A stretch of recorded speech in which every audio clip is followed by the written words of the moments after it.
Sony ধানের জমিতে ব্যবহার করলে ধানকে সুরক্ষিত রেখে ধানের মধ্যে থাকা ভাদালে আগাছা সম্পূর্ণভাবে শিকড় থেকে নির্মূল করে।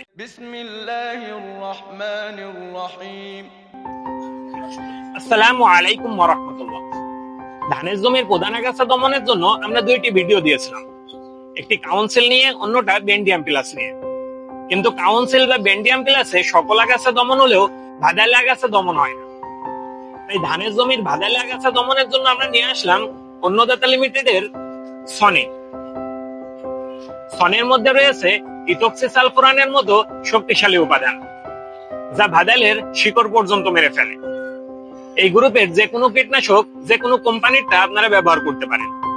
সনি ধানের জমিতে ব্যবহার করলে ধানকে সুরক্ষিত রেখে ধানের মধ্যে থাকা ভাদালে আগাছা সম্পূর্ণভাবে শিকড় থেকে নির্মূল করে। যদি আপনার ধানের জমিতে ভাদালে আগাছা না থাকে, তাহলে এই গ্রুপের কীটনাশক ব্যবহার করার কোনো প্রয়োজন নেই। সনি ধান, পাট ও বাসরা জমি অর্থাৎ খালি জমিতে ব্যবহার করা যায়। 20 গ্রাম সনি 16 লিটারের 1 গ্রাম পানিতে গুলিয়ে 5 থেকে 6 কাঠা জমিতে স্প্রে করে দিবেন। আশা করা যায় ভাদালে আগাছা শিকড় থেকে নির্মূল হবে। এই গ্রুপের কীটনাশক শুধুমাত্র ভাদালে আগাছা দমনেই ব্যবহার করা হয়। এই গ্রুপের কীটনাশকে অন্য কোনো আগাছা দমন হবে না। আজকের ভিডিও পর্যন্তই। আমাদের ভিডিও যদি ভালো লাগে আমাদের সাথেই থাকুন। ধন্যবাদ সবাইকে। আসসালামু আলাইকুম।